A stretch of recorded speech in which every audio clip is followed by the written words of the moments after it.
What's up, peeps? Meads here, and I'm going to do a review on Super Deform number 202, the GP02. It's kind of funny how there's a lot of twos there. So this is made in 2000, another two. And quite interesting about this kit is I've seen this a lot of times. Every time I look into Super Deform kits, it's been around, and for some reason the design of it kind of grew up on me lately. So for some quite time I just let it pass. And pretty much what I'm talking about is this design here. I don't like the shield binder design, although I like its bulkiness. It looks like a tank, especially that huge cannon as you can see in the box art.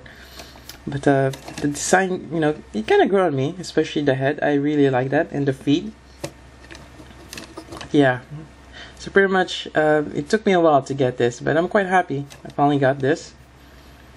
And this time I detailed a little bit because you do have to paint the yellows on these parts here and the head. Yeah, they didn't. I think they may have stickers with it, but I highly recommend just paint it. So there we go, and you do have this awesome looking shield. And for this one, as you can see in the box art, it's supposed to be all red on that part here.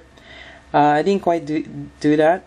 What I did is pretty much put flat red on top of it and just clean it off, and just let the excess paint go to the crevices of the panel lines, and which I kind of like. So I'm just gonna leave it right there. I did paint the edges with gold and silver. It's pretty much Gundam markers, and they look awesome. And you do have the other piece of the bazooka inside there. So I'm gonna go have a close-up look on this one, and we're gonna resume our review. So first off, we're gonna have the head. Really nice articulation. Nothing is hindering it. You do have this shield binder here, which is connected with the polycaps there. Or actually there's 3 of them. And you have a fair amount of articulation with that. You can rotate it. And you have this shoulder here. And another nice thing is there's no hollow parts on the arm. Well, except for that part right there. But you needed to bend that part there, and it's pretty much for the bazooka part here. And I guess the only other review I've seen is Prime 92's, and that's pretty much what she said about that hand over there. There is no elbow articulation, but you don't really need it for this one. This bending here pretty much solves that or makes up for that. And other articulation on this part is this back part here. You can move it whichever way you want it. And there's this cool gimmick right here on the bottom.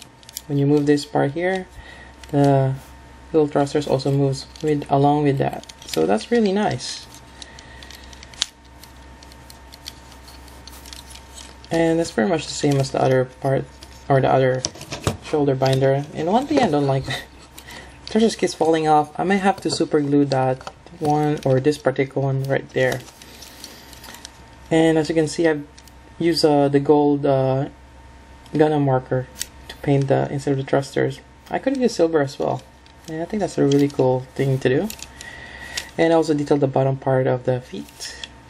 Oh, it just fell off. It doesn't really fell off that quite easily. I don't know why, it just does. So while I'm trying to put this back in, actually the right shoulder is differently assembled as the left one. You do have this extra piece here for the bazooka, and right now it's only half of it is exposed. Not quite sure why it's they did that. Only have half here because you cannot see it from here, and then when you assemble the bazooka it's quite big, so you can only store half of it here. And here's the shield again.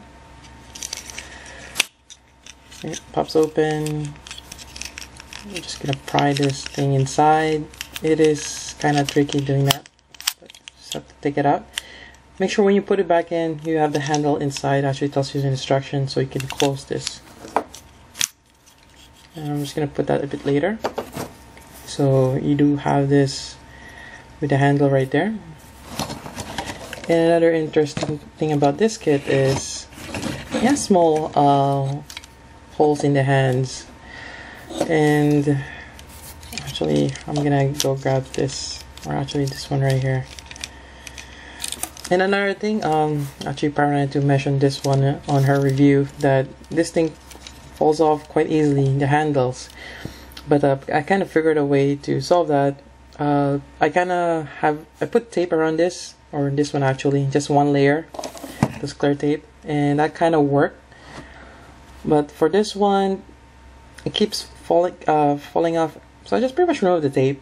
But I guess some of the adhesive stick to it, which is nice. It's still can take it out easily, but it doesn't fall off anymore, and I think that's a good thing, because this thing you can lose this quite easily. And pretty much I'm gonna put this under the hand. Yeah, it's kind of weird. And you do have this beam